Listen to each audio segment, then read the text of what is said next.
की घटना पर डिप्टी सीएम ने बयान दिया है, ये भी हम आपको बता रहे हैं। हम बाल बाल बच गए, सुरेंद्र चौधरी ने जम्मू कश्मीर पुलिस का कोई भी नुमाइंदा नहीं था, कोई भी आदमी नहीं था और एक बहुत बड़ा सिक्योरिटी लैब्स है जहां साबका चीफ मिनिस्टर और जम्मू कश्मीर का डिप्टी चीफ मिनिस्टर और एडवाइजर वहां पे जिस फंक्शन में हो और वहां पे अगर एक आदमी अंदर गन लेके जा रहा है तो वहां से आप अंदाजा लगा सकते हैं कि वहां सिक्योरिटी का बंदोबस्त कितना था। लेकिन फिर भी आप एडवाइजर साहब पीछे वाली गाड़ी है, आप देखिए, ये डिप्टी सीएम सुरेंद्र चौधरी सवालात खड़े कर रहे थे कि किस तरीके की सुरक्षा थी और सिक्योरिटी लैब्स था जिसकी वजह से ये घटना घटित हुई। सुरेंद्र चौधरी कहते हैं कि माता वैष्णो देवी की कृपा रही कि हम बच गए हैं। डॉक्टर फारूक साहब अपने घर पर हैं और इस हवाले से उन्होंने क्या कहा है आपको एक बार फिर से सुनाएंगे। तो फायरिंग के बाद हंगामे की तस्वीर देख रहे हैं और आपको बताएं कि सबसे गनीमत और राहत भरी खबर यह है कि फारूक अब्दुल्ला सेहतमंद है और आरोपी जो है वो हिरासत में। एक्सक्लूसिव तस्वीर आप देख रहे हैं टीवी स्क्रीन पर।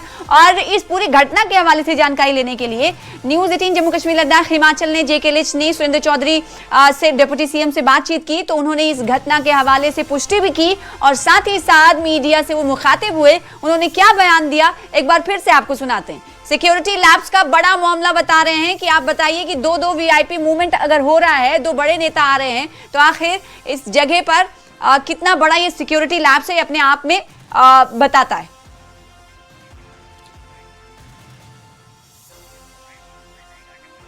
तो आपसे कुछ ही देर में एक बार फिर से वो रद्देमल हम आपको दिखाएंगे और सुनाएंगे जो डिप्टी सीएम सुरेंद्र चौधरी ने ये कहा कि फारूक अब्दुल्ला साहब अपने घर पर हैं और बाल बाल बच गए, हम माता वैष्णो देवी की कृपा से हम बचे हैं। इस तरह की रद्देमल प्रतिक्रिया उन्होंने दी इस घटना के बाद। और ये आरोपी है जिसे आप देख पा रहे हैं, जब घटना घटित हुई थी उसके बाद बाहर इसी बैंकेट हॉल के बाहर उसे धर दबोचा गया और उस आरोपी से पूछा जा रहा है। और ये आरोपी आपको बताएं कि जम्मू का रहने वाला है, इसका नाम कमल सिंह जम्वाल है और इसने ही फायरिंग की है। इससे पूछा जा रहा है कि किस मकसद के तहत तुमने फायरिंग की और उसे कार्यकर्ता घेर लेते हैं और इतने में उसकी पिटाई करनी शुरू कर देते हैं। फिर उसके बाद एक और तस्वीर आपको दिखा रहे हैं, हिरासत में आरोपी को लिया गया है, बड़े ही फख्र से अपना नाम और अपने वालिद का नाम ये बताता हुआ नजर आ रहा है और जम्मू का रहने वाला है। अब पुलिस हर एंगल से जांच करेगी। सबसे पहले तो ये कि सिक्योरिटी लैप्स कैसे हुआ, ये एक बंदूक लेकर कैसे, रिवॉल्वर लेकर कैसे शादी